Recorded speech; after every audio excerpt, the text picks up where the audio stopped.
Assalamualaikum.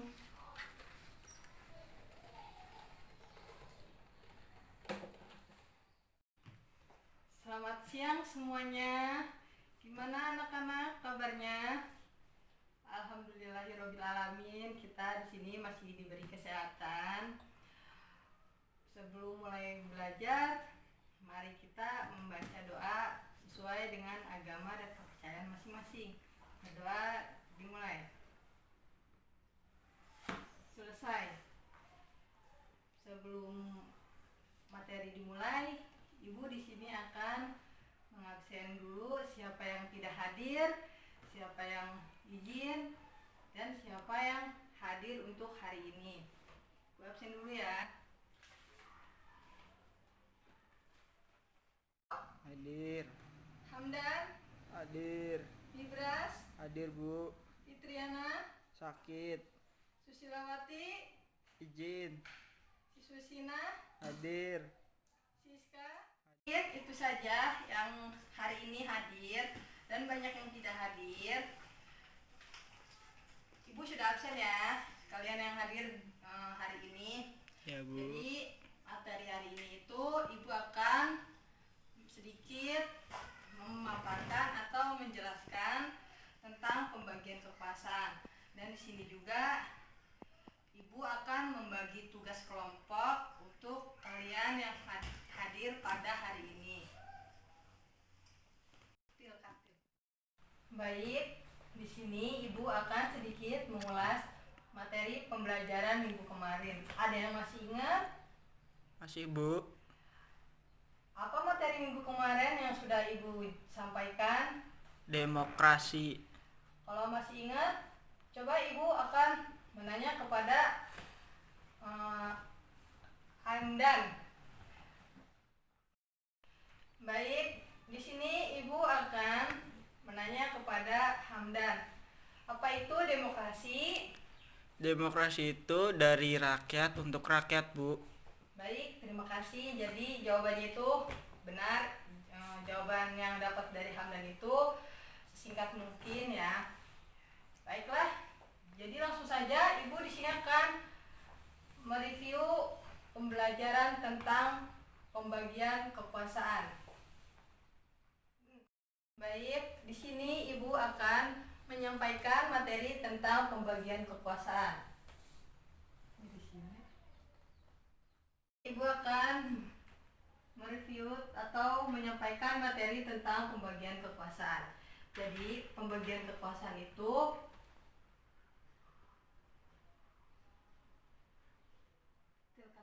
di sini Ibu akan menjelaskan tentang apa itu pembagian kekuasaan. Jadi, pembagian kekuasaan itu adalah suatu konsep pengelolaan pemerintah.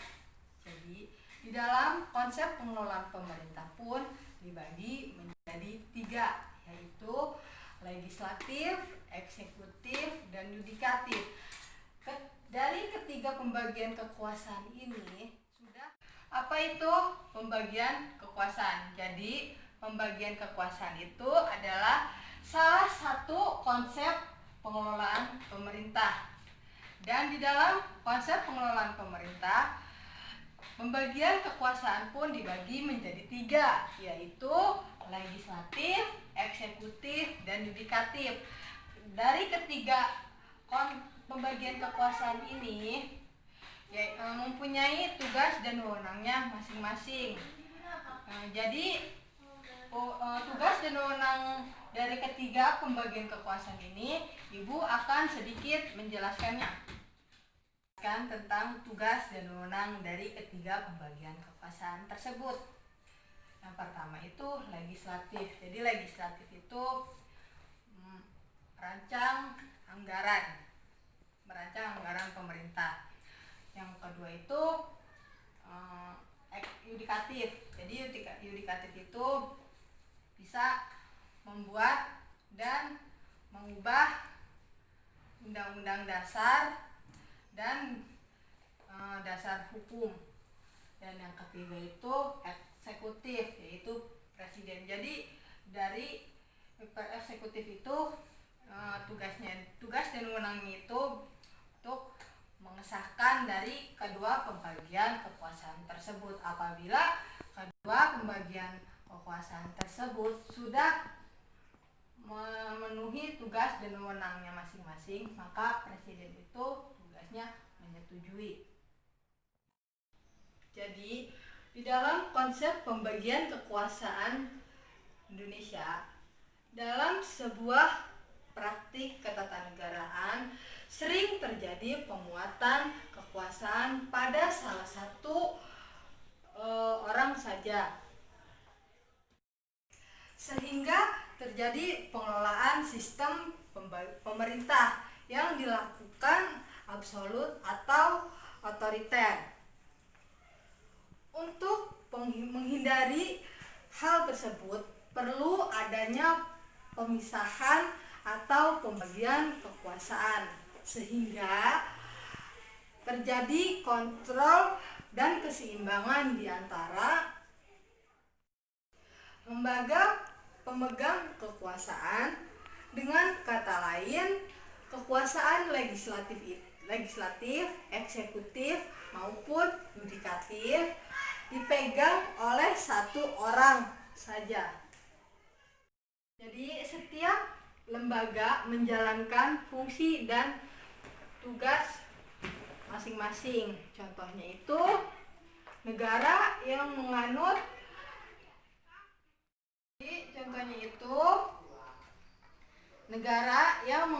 mekanisme pemisahan kekuasaan adalah negara Amerika Serikat. Mekanisme pembagian kekuasaan negara dibagi menjadi dalam beberapa bagian, yaitu legislatif, yudikatif, eksekutif.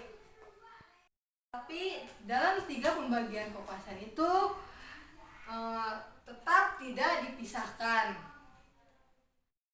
bahwa konsekuensinya bahwa di antara bagian-bagian itu memungkinkan ada koordinasi atau kerjasama.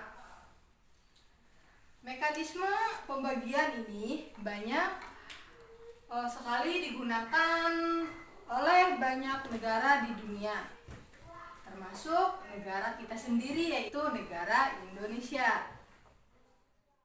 Jadi mungkin itu saja yang dapat Ibu jelaskan dari materi hari ini.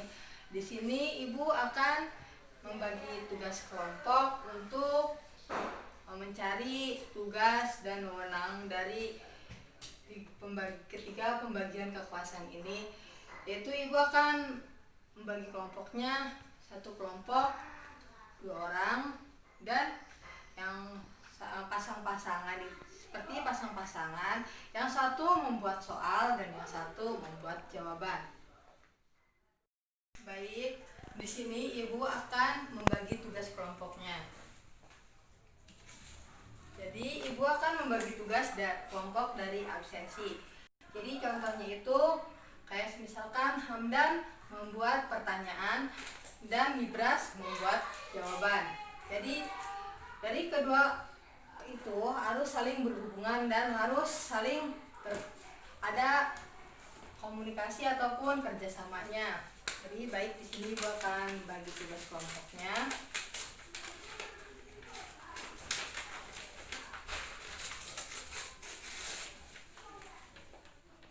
Ini Ibu membagi tugas kelompoknya itu, Ibu di sini sudah menyiapkan pertanyaan, dan sini Ibu akan membagikan pertanyaan kepada kalian.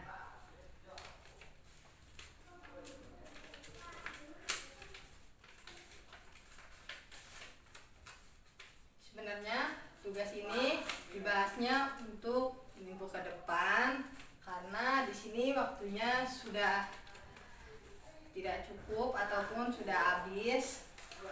Jadi di sini Ibu akan membagi tugasnya dan minggu depan kita bahas kembali.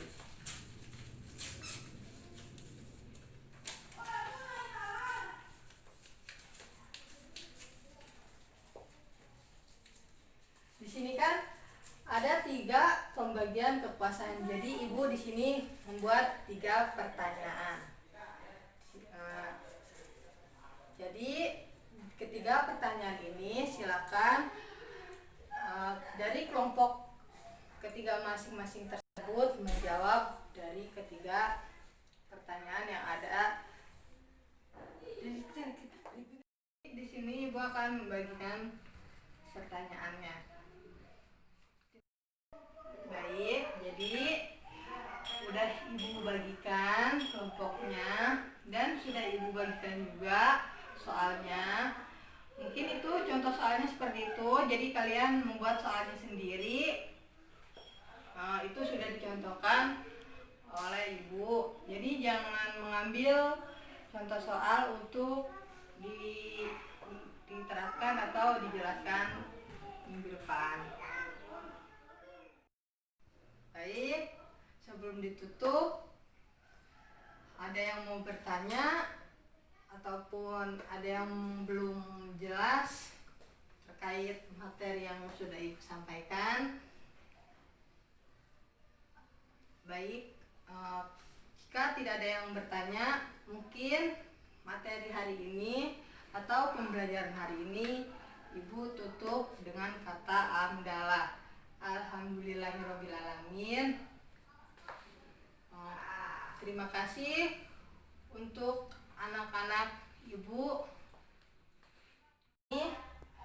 Sekian, kurang lebihnya mohon maaf. Wabillahi taufiq wal hidayah. Wassalamualaikum warahmatullahi wabarakatuh.